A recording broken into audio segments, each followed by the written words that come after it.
I spent the last night in the park here.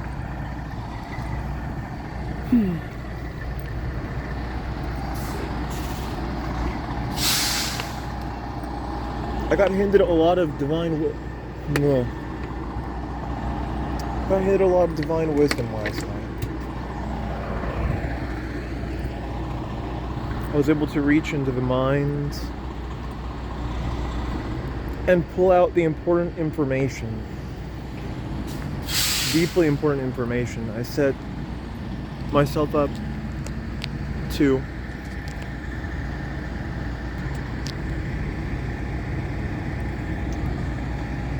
be able to purify the mind, to empty the mind of all of its things. For someone said, the mind is like a wicker basket that has holes in it. And when water is poured into it, water always falls out of it.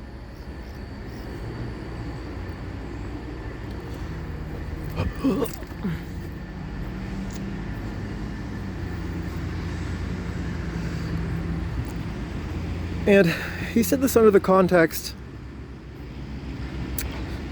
as a meditator going through a lifetime where he would have to constantly keep purifying his mind. Now, when a mind is full of things that aren't good for you or healthy for you, then the mind itself gets tainted. And just as a wicker basket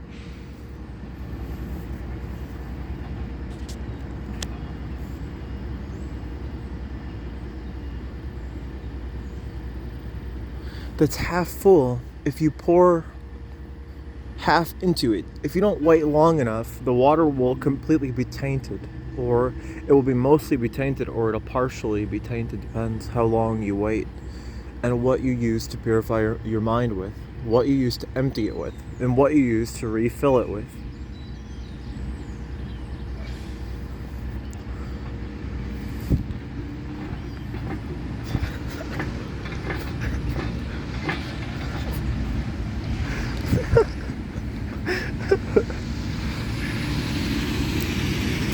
So last night I discovered a portion in the mind where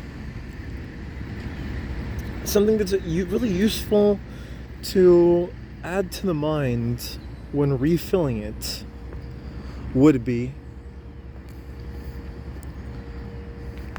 thinking about all things in a useful way, like something like, how do I use this bench and this water faucet to make a parable on site? And how good will the parable be? How nice will the parable be? Something like, and two men sat on a bench. And one of them said to the other, could you please get up and get me some water from the faucet? Now the man could have said anything to respond. But if he said no, then the other man would have to get up and walk over there. But if he said yes, then he would be the one to get up over there. And the subtlest thing in the world affects things in such a massive way.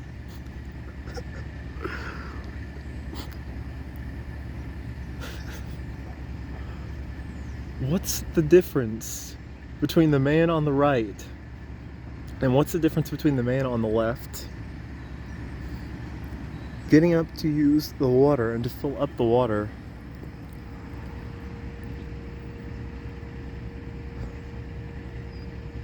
Well, if the man says no, then the other man is angry.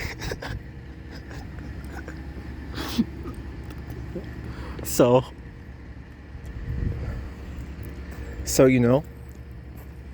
it's useful to think about things in a parabolic way, or in a fun way, or in a useful way, or, wow, this thing is awesome.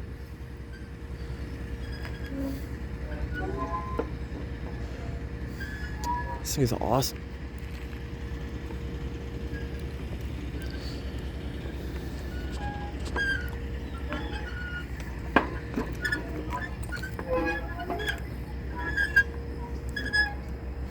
to refill your basin once you've emptied it. And some had time to empty their basin 25%, and some had time to empty their basin 50%. Some 75 and some 100. And the person who was able to empty it 100% and then filled it with garbage or with really bad water, like sewer water or something like that, they had a troublesome time emptying it out again. But the person who leaved it 75% and then filled it with average water that was pretty average, well, they did a really good job at purifying their mind. And the person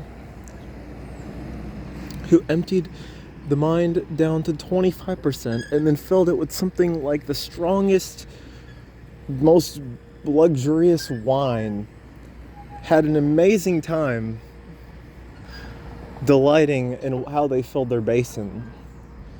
And that's how it is with those who meditate to empty their basin or find a way to empty their basin.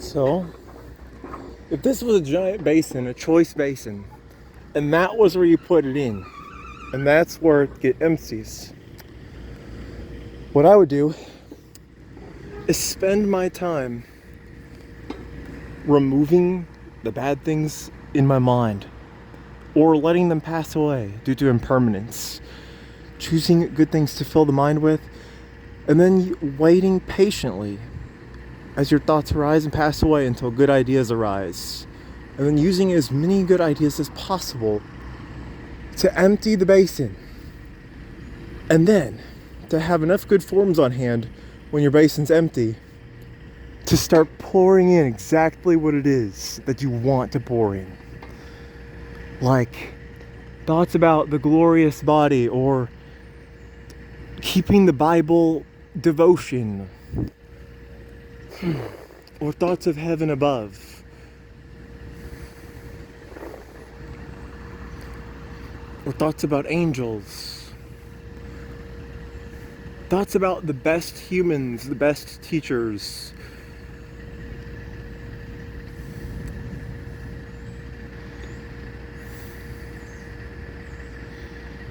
thoughts about helping, ending suffering, thoughts about charity, thoughts about teaching others, thoughts about escaping lukewarmness, and thoughts about escaping all things bad, and to just fill it with the best gold that you can find until somehow you've managed to fill up a basin that's always leaking from the bottom, so it doesn't seem possible.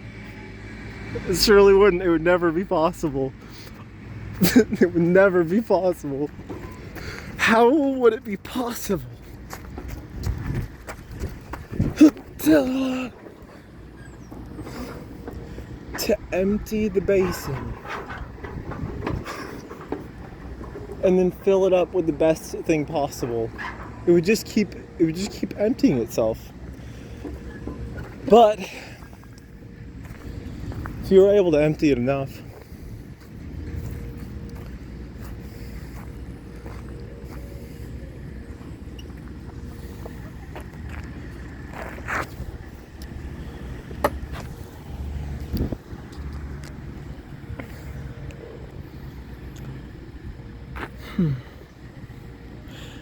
a religious devotion is a really skillful thing to put your trust in, to lead yourself to higher waters, clearer waters.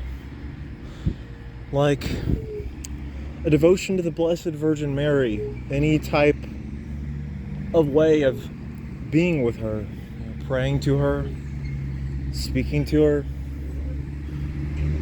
asking her to intercede for you, just loving her, or just studying about her and then teaching others about her,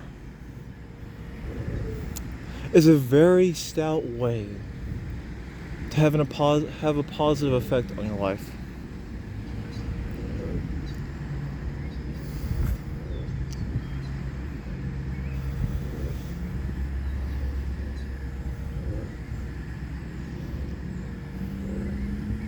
Now, if you hold a devotion for 1 year and then you forget it, you will lose out on all of its benefits.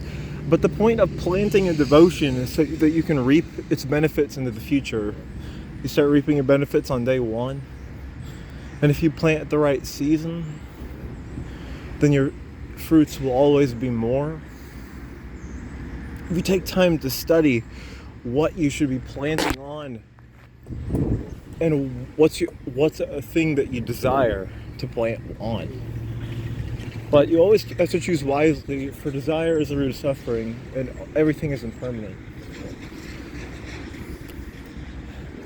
And what's not done in a moment's notice can't be done again. If you were to drop the devotion for 3 months and then pick it up again after doing it for a year, you'd lose a lot of potential, or you might lose the whole possibility of doing the devotion. But if you were to hold the devotion for like 10 years, then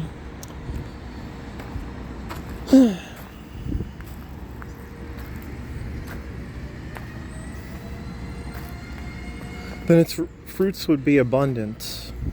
Something like having a whole study and craft to give to others.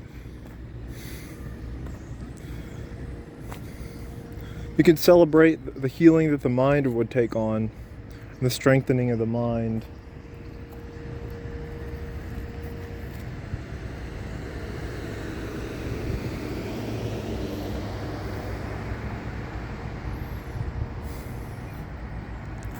You could celebrate what it did for others, which is generally a very important thing. So if we were to continue down one of these paths and expand on it, because we only have enough time to expand on some paths,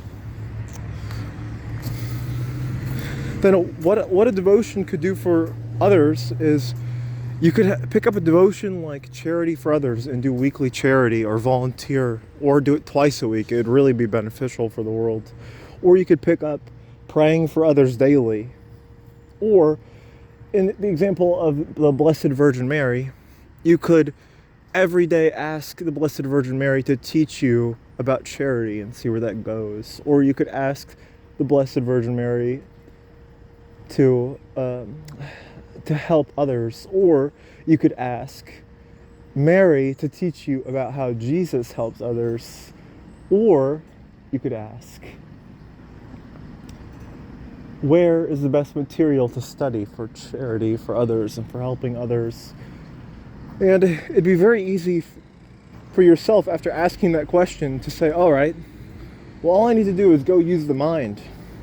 How would I help people around cars? And how would I help people around parks?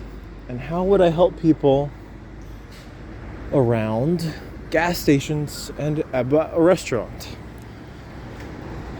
Well, in a park, you can play with them and have fun with them. And in a gas station, you could be charitable and talk about Jesus and actually say, how's your heart doing? How is your heart doing? Is it outpouring? Do you need love? And then to study enough to find something to actually pour into them that's actually fun and useful. And at a restaurant,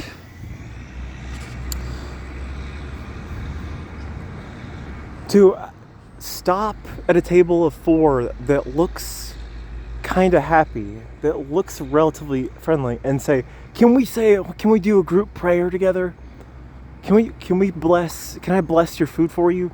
Can we at the same time we pray for all of our food, for I'm going to sit down and eat?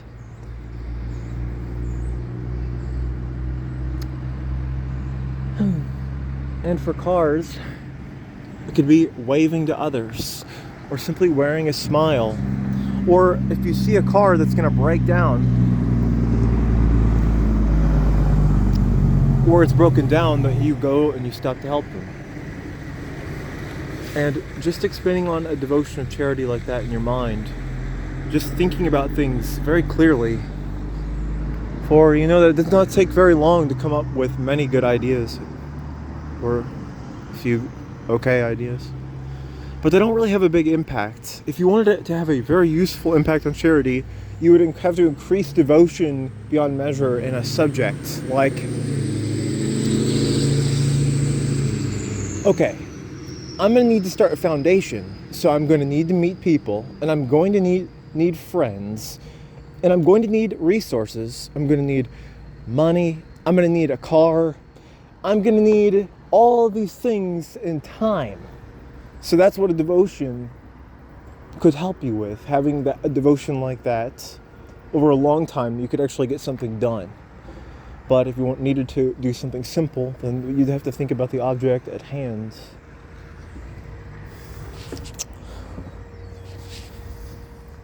Like, how do I have the most fun on this slide?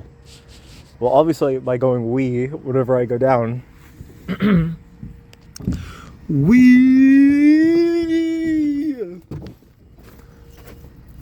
And I had a lot of fun.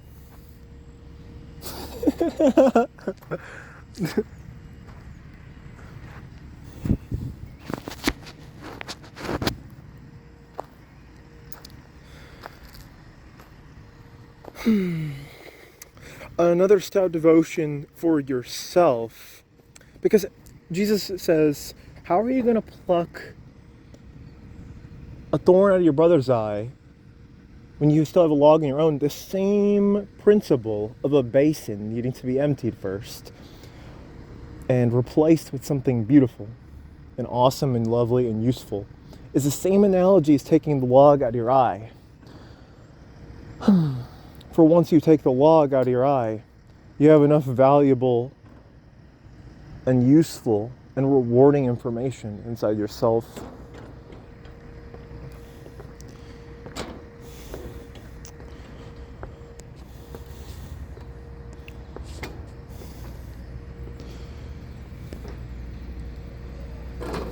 Oh, whoa, what?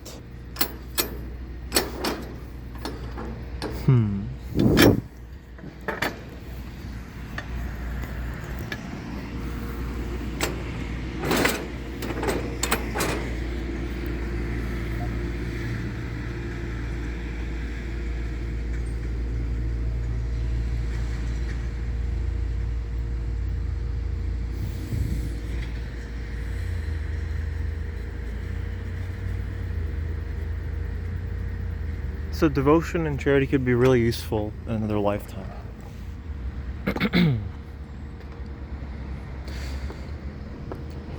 What's planted today reaps much.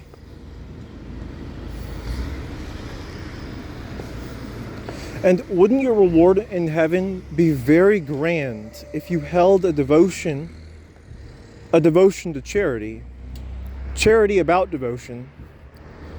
Charity about devotion meaning giving devotion to others, teaching about charity, teaching about devotion, creating charity, creating devotion.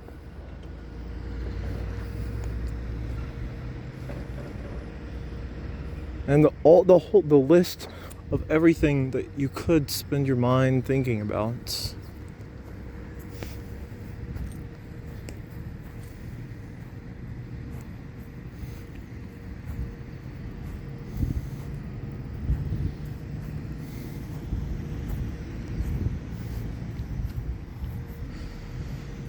Like, imagine you get sucked into this world.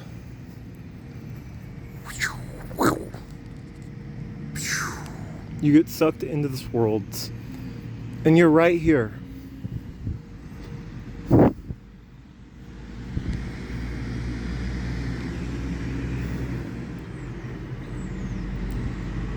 What's the first thing that you're going to do? Are you going to go that way and follow your own desires? Are you going to wait for the train to pass and then follow someone else?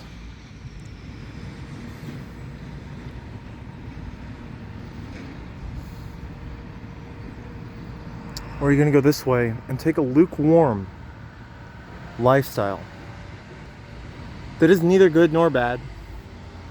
This one is of your own accord. And this is to follow someone who could teach you what's truly possible, to wait for them to show up in your life, or to seek them out first,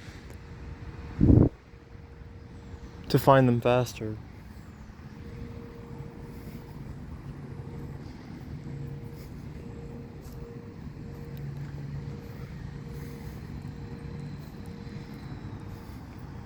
I'm planning devotion as it goes. I'm thinking about all right, so if I wanted a foundation, like a foundation to help others, what would I do? I said, ooh, that's a hard question, because I would need alone. I would need to go meet people. I would need to find the people that are trustworthy. I would need to start the devotion for the right reason, the charity for the right reason, the foundation for the right reason. I would need to remain faithful. I could not give up on it. And what I would want to do was be a teacher for a classroom, but also do abundantly different things, like have useful teachings, record the teachings, upload the teachings, do cool things like, all right, guys, today I'm going to be fasting for 15 days, and I'm going to take a Buddha bowl, and I'm still going to come back and teach you guys these whole 15 days, maybe all straight.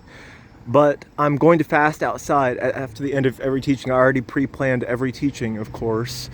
And I'm not going to tell you where I'm at. But I will have either someone recording me or I'll be recording. And something like that. And see how creative that could be. How fun that kind of option of life could be. And then to say, all right, I'm bringing in a sub-teacher, or we're closing down shop, and I'm taking my Tacoma across the country to a ginormous monastery or any type of monument that is of total value, and to be there for a reason, a purpose, and to get something extremely cool done, extremely important done, record it and bring back teachings from it. And use all of that type of stamina and energy, and to say, all right, well, what's the hard work? Okay, I need a friend, so I get to make a friend. I get business partners that I actually like and are trustworthy, that will be my friends, and I get to figure out how to get a ton of resources for that business. Now, I've only mentioned on this a little bit, but if you're really going to help others, it's not that hard to ask for a loan to help others, and it's not that hard to ask trustworthy people for loans, and it's not that hard to ask for straight money from people who are trustworthy in large amounts, people who can actually help with that stuff. It's not hard to get funding for that kind of stuff, but you'd have to do something like really quickly go on the internet and try to cut your time down very quickly and manage your time, and to find all the grants, loans, opportunities, and then to call them all in one day. Immediately, as soon as you see a number, call the number, or write down the whole list of numbers and call them all in the next day in a row. And to do something like this, it's actually valuable or important or useful, and takes away time. Not only do you learn about it, but something's going to one of these loans or grants is going to turn out for you. One of these methods will turn out for you. But there's other things like, do you need employees? Well, if I'm a teacher with a classroom set up, I might not need employees like a secretary, but I might need employees like a video editor or something like this. Haven't thought that one out. I don't usually don't have. I've never thought about it. What employees would I need if I'm a teacher? I could have a doorman. I could have the nicest security officer for fun. Could be anything. But it's good to just let nature's course run its way with speaking on things of this, of an important nature, of a fueling nature, of an ability to get something done nature.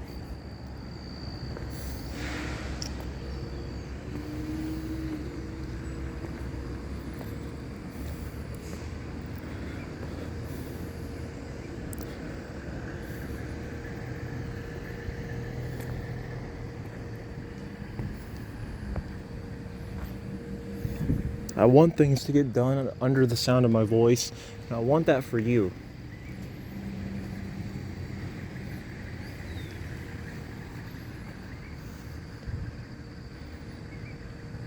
Like saying to the mind, I'm not playing anymore.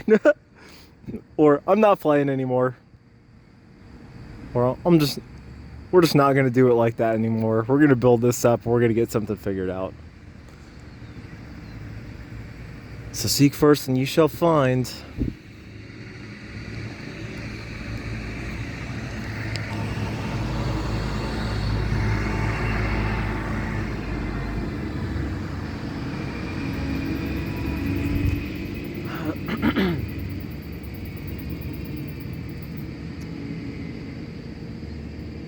Okay, Father, I just want to come before you and ask you to instill in our hearts charity and devotion and all their means of bringing about really stout virtues like mercy on others, compassion, kindness,